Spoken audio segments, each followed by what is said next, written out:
இன்று பார்க்க போனால் 6வது ராஜகோபுரத்தில் சப்பரத்தன் வடமானது பார்த்தீங்கன்னா பக்தர்கள கைகளில் ஏந்தி கொண்டு செல்லும் அம்மனுடைய ராஜகோபுரத்தின் அழகை பாருங்க. இரவு எப்படி இருக்குண்டு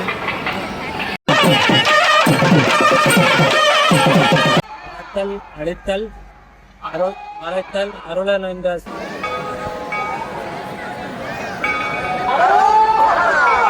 தாய்த்தமிழருக்கு வணக்கம். இன்றைக்கு என்ன ஆண்டு பார்த்தீங்கன்னா நாங்கள் நிற்கிறது நெல்லிப்பள துர்க்கியம்மன் தேவஸ்தானத்துடைய வருடாந்த மகோத்சவத்தை முன்னிட்டு இன்றைய தினம் சப்பர திருவிழா. சப்பர திருவிழா தான் காணொலியாக பதிவிட்டு வந்திருக்கிறேன்.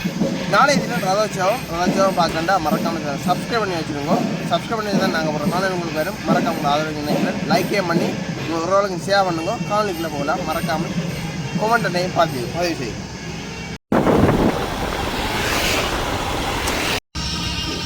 ராஜகோபுரம்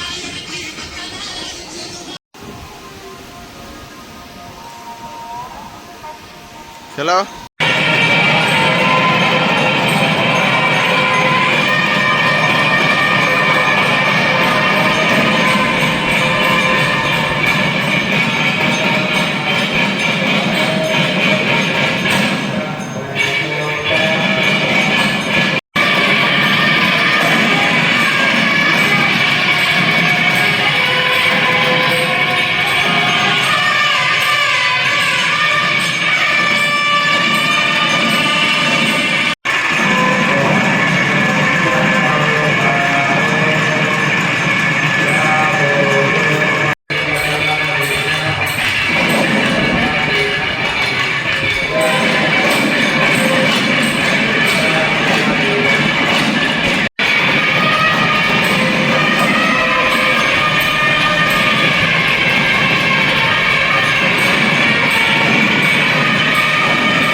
இன்றைய தினம் 2026ஆம் ஆண்டின் அதாவது சப்பர திருவிழா தினம் துர்கா அம்பிகையின் இன்றைய சப்பர திருவிழா என்று சொல்வதை விட உண்மையிலே 6வது ராஜகோபுரம் நகர்கின்றது என்று சொல்லலாம். ஏனென்றால் சப்பை ரதம் அதாவது ராஜகோபுரத்தை போன்ற அமைப்பே இன்றைய மகோற்சவத்தின் பெரும் சிறப்பாகும். இந்த ஆலயத்திலே ஏற்கனவே 5 ராஜகோபுரங்கள் இருக்கின்றன. இன்று பார்க்க போனால் 6வது ராஜகோபுரத்திலே அம்பாள் அதாவது தனது புதல்வர்களாகிய விநாயகர் கடவுளும் முருகப்பெருமானும் அம்பாளுடன் சண்டேஸ்வரியும் வீட்டிலிருந்து அருள்பாலிக்கின்ற காட்சி மிகவும் கண்கொள்ள காட்சியாக இருக்கின்றது. ஆகையினாலேதான் இந்த உற்சவத்தை சொல்வார்கள் சப்பை ரதம் என்று. சப்ப ரதம் என்று சொல்வதை விட சில ஊரில் அதாவது உதாரணமாக வடமராட்சி பகுதியில் எல்லாம் கோபுர அடைச்சான் என்று இதுக்கு பெயர் சொல்வார்கள். அவர்கள் எடுக்கும் போதும் ஆலயத்துக்கு எதிராக இருந்து புறப்பட்டு திருப்பி சில ஆலயங்களிலே கோபுரத்தை திருப்பியும் பார்த்து கோபுரமும் சந்திப்பது போன்ற உற்சவமாகவே அவர்கள் நிகழ்த்துவதாலே கோபுர அடைச்சான் என்றும் சில ஆலயங்களிலே சொல்வதுண்டு. அந்த ஆலயங்களிலே சப்பரதம் கோபுரத்தை எதிர்கொண்டு அதாவது நேருக்கு நேரே சந்திப்பது போல இருப்பிடத்தை வந்ததும் அமைவதும் உண்டு. ஆகையினாலேதான் இந்த சப்பரத உற்சவம் அதாவது வாகன திருவிழாவிலே மிகவும் சிறப்பானதாகவும் கூறப்படுகின்றது. அதாவது படைத்தல், காத்தல், அழித்தல், மறைத்தல், அருளல் என்று சொல்லப்படுகின்ற பஞ்சகிருத்தியத்திலே வாகன திருவிழாவிலே மிகவும் சிறப்பாக அமைந்திருக்கின்றது. இந்த வாகன திருவிழா என்று சொன்னாலும் இதற்கு நிகராகாது. இன்றைய தினம் அதாவது மகோற்சவத்திலே 3 ஆலயத்தை பொறுத்த மட்டிலே ஆலயத்தை போன்று உற்சவங்கள் நடத்தக்கூடிய முதலாவது மஞ்சம் அன்றைய தினம் கிட்டத்தட்ட 3 நாட்களுக்கு முதல் மஞ்ச ரத பவனி நடைபெற்று அம்மன் அழகா பாருங்க, அவ்வளோ அழகா இருக்கிறான்னு சொல்லி சப்பரம் வருவதற்காக அதை நீங்கள் பார்த்துட்டு இருக்கிறீங்க.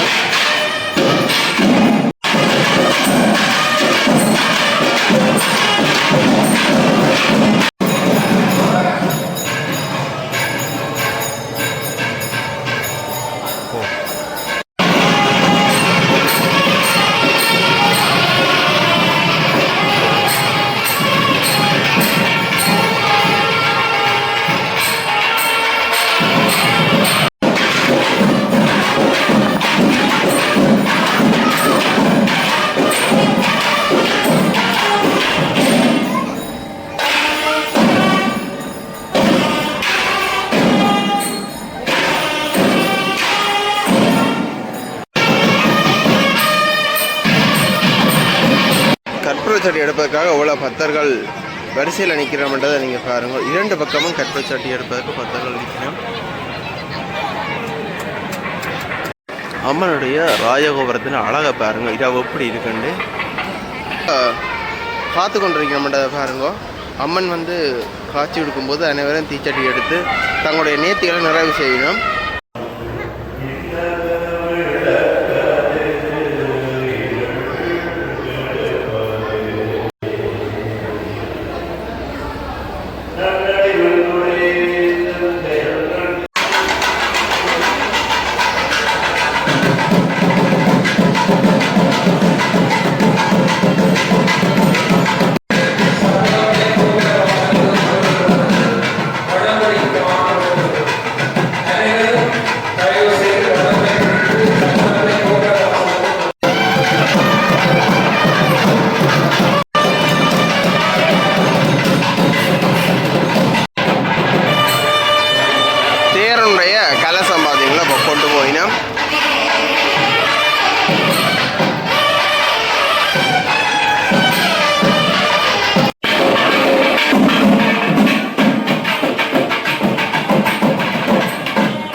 இவ்வளோ ஆயிரக்கணக்கிலான பக்தர்கள் வந்து பார்த்தீங்கன்னா அம்மனுடைய சப்பர திருவிழாவை பார்க்கறதுக்கு வந்திருக்கிறத நீங்கள் பார்க்கக்கூடியா இருக்குது. அது மட்டுமல்ல, கற்பூர சட்டி எடுப்பதற்கும் ஆயிரக்கணக்கிலான பக்தர்கள் இந்த இடத்துல நிற்கிறதையும் வந்து பார்க்கக்கூடியா இருக்குது. அது வசந்த மண்டபத்தை போலே அவருடைய வடிவம் அமைப்புகள் எல்லாம் இருக்கும். இன்றைய விழாவிலே சப்பரதம் என்று சொல்லப்படுவது உண்மையிலே கோபுரம் எப்படி இருக்கிறதோ அதே வடிவத்திலே தான் அந்த சப்பரதம் அமைந்திருக்கும்.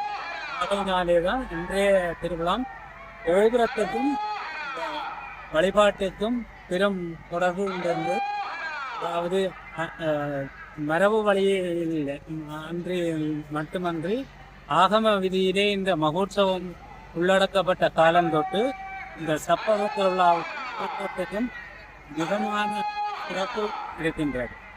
அடுத்து சொல்ல போனால் இந்த ஆலயம் பல நூற்றாண்டுகளுக்கு முற்பட்டு இருந்தாலும், அதாவது சக்தி வழிபாடு என்று சொன்னால் சக்தி வழிபாட்டிலே சிவத்துக்கும் சக்திக்கும் வழிபாடு இன்று அல்ல, சங்ககாலம் தொட்டே நடைபெற்று வருகின்றது. அந்த வகையிலே சங்ககாலத்திலே கொற்றவை என்ற பெயரிலே துர்க்கம்பாளுடைய வழிபாடு மிகவும் சிறப்பாக அமைந்து இருக்கின்றது அன்றைய காலம். அதற்கு பிற்பட்ட காலத்திலே அறுவடை சமயங்களாக வகுக்கப்பட்ட காலத்திலே, அதாவது காணாபத்தியம், சைவம், சார்த்தம், கௌமாரம், சௌரம் என்று சொல்லப்படுகின்ற 6 வகையான சமயங்கள் இருந்த காலத்திலேயே சக்தி வழிபாடு அது சார்த்தம் என்ற கோட்பாட்டிலே அமைந்து இந்த சக்தி வழிபாடு மிகவும் உன்னதமாக இருக்கும். இந்த அன்னை, அதாவது அன்னை என்பது அன்புக்குரிய வடிவம். ஆகையினாலேதான் அன்னையிடம் கேட்டால்தான், குடும்பத்தை எடுத்து கொண்டால் தந்தையை கேட்பதை விட யார் கேட்பார்கள் என்றால் அன்னையை.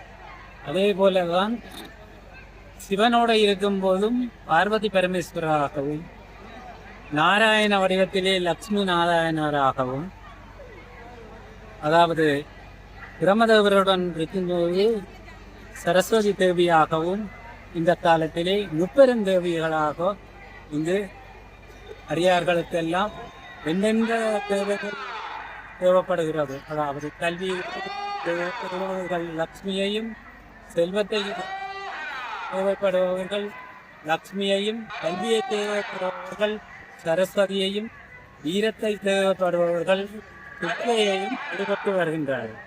அந்த வகையிலே இந்த வழிபாடு தலைமகள், இளைமகள், மலைமகள், இந்த 3 மகளிலே மலைமகளுடைய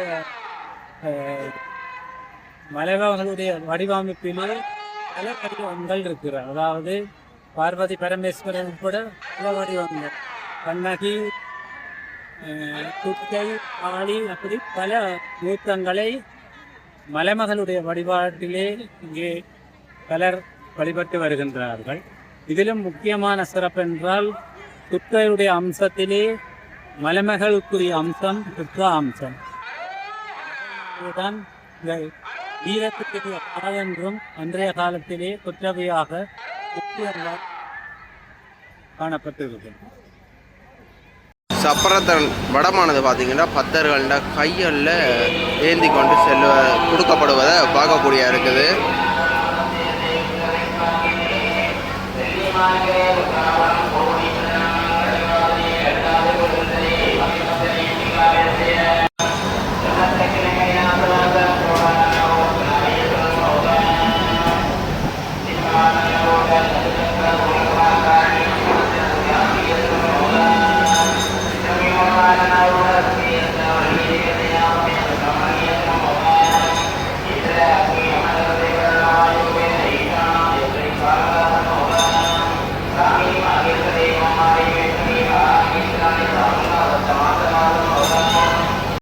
இப்போ பார்த்தீங்கன்னா பக்தர்களோட கைகளில் வந்து கற்பூர சட்டி எடுக்கிறத நீங்கள் பார்க்கக்கூடிய இருக்குது. 2 பக்கத்துலேயும் வந்து கற்பூர சட்டிகள் எடுக்கிற பக்தர்கள்.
அடிக்கணும் அதோட அங்கே பிரதட்சணம் செய்கிறது எல்லாம் பார்க்கக்கூடியா இருக்குது